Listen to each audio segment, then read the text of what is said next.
Sinyal reshuffle kabinet sebetulnya sudah disampaikan Presiden Prabowo 2 pekan lalu dalam acara puncak peringatan hari lahir ke-102 NU. Presiden Prabowo saat itu mengaku tidak segan menindak siapapun yang tidak mau patuh dan ikut arahannya dalam membangun bangsa.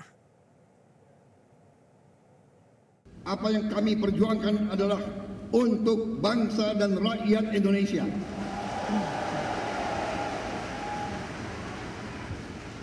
Kami tidak akan ragu-ragu bertindak.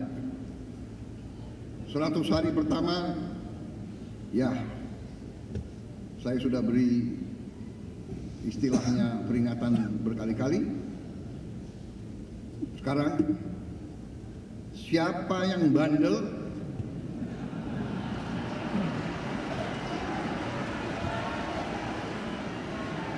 siapa yang gablek,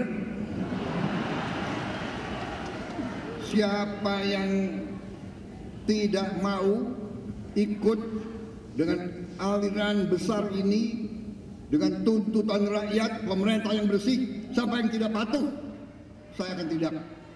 Jelajahi cara baru mendapatkan informasi. Download Metro TV Extend sekarang.